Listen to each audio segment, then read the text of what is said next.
Falomerabantsika tsery avindray atratra ity alakamisy maraina fa 17 volana oktobra ity misaotra an'Andriamanitra isika mbola omeny famindram-pony hatrany ary afaka mandray ny teniny anio. Alohan'ny dirantsika ny amin'ny mofinaina anio dia efa afaka isika. Ianay tsara andezan-danitra atolotrainao ny dera ny laza ny aza sy ny voninahitra. Misaotra anao zareo satria mbola fotoan-dehibe indray no ahafahanay miaraka aminao eto. Misaotra anao ihany koa izay manome fofinaina mahavelo izay avy aminao. Misaotra mitahy anay. Tompo mangataka aminao indrindra izay ny mba hitoeranao aminay ka ny amangino ny satrokatrano tsirairay avy amin'ity maraina ity. Aminaran'i Jesosy. Amen. Lohatenin'ny mofinainantsika androany dia manao hoe tsy hairefesina ny fitiavan'i Kristy.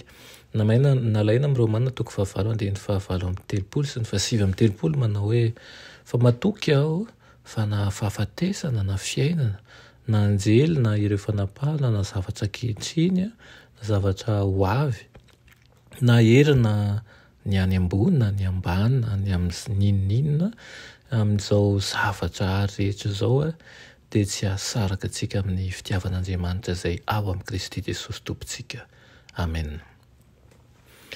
Azon'i Kristy natao ny manalavitra antsika no ny helontsika saingy tsy izany fa tonga nonina teto amintsika aza izy izay manana ao amin'ny fahefenon'Andriamanitra rehetra mba ho iray amintsika, mba ho tonga amin'ny fahatanterahany isika noho ny fahasoavany.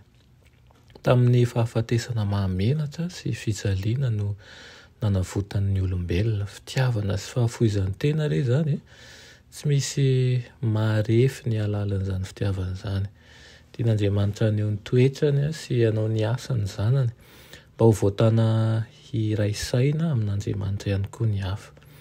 Tonga hota ho famonjena ny taranaka lavo Kristy mpamonjitsika ilay tonga lafatra tanteraka. Tsy nalala ody satria tsy nanota kanefa dia nizaka ny vesatra izay mahatsiravy ny heliko izao tontolo izao. Natao sorona ho antsika izy mba ho tonga zanak'Andriamanitra izay rehetra mandray azy. Nanao an'izay hitaomana ny olona rehetra hanantona azy Kristy amin'ny alalan'ny hazo fijaliana. Ny fahafatesany no an'ny fanantenana azahoany mamonjy an'ireo izay latsaka anatin'ny fangidiana noho ny fahotana. Natao handray hery vaovao ara-tsaina sy ara-panahy amin'ny alalan'ny fanahy masina ny olona izay raha miara-miasa amin'Andriamanitra dia ho tonga ray amin'Andriamanitra. Mba hadravana ny sakana napetraka Satana eo anelan'Andriamanitra sy ny olona dia nanao sorona ampy sy tanteraka i Kristy. Naneho fandavan-tena tsy misy tahaka an'izany tokoa izy ary nampiseho fahagagana tamin'izao tontolo izao izy dia Andriamanitra tonga olombelona sy nanao sorona ny tenany ho famonjena ny olona lavo. Fitiavana mahatalanjona re zany.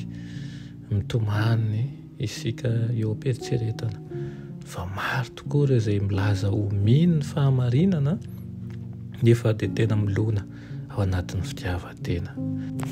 Mahagaga tokoa ny mahita an'ireo izay mitonona ho kristiana kanefa tsy manararoatra ny fanomezan'ny lanitra sy tsy mahita mazava fa ny hazo fijaliana no mitondra famelan-keloka sy mampifandray mivantana amin'ny foa amin'ny fanahy masina. Irina tokoa ny nao mba hatsiaro an'izany hazo fijaliana izany, hatsiaro an'i Kristy ihany koa ary Kristy nilaza fa nizaniza dia hanaraka ao izy dia tsy maintsy mandany tenany ary mitondra ny hazo fijaliako. Amen. Ianay tsara indrindra izay ny-danitra mbola misaotra anao izay ny amin'izany teninao izany. Mangataka aminao izay Tompo ao no mba hitoeran'ny fanahinao masina trany. Atakaranay an'ireo zava-tsarobidy avy aminao sy ahatonga anay hiroso amin'ny tsaratsara kokoa hatrany. Aminaran'i Jesosy. Amen.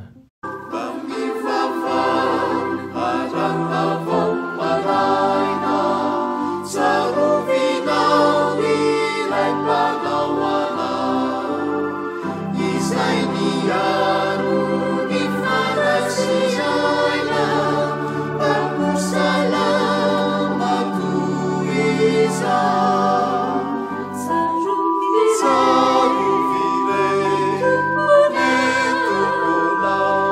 miaro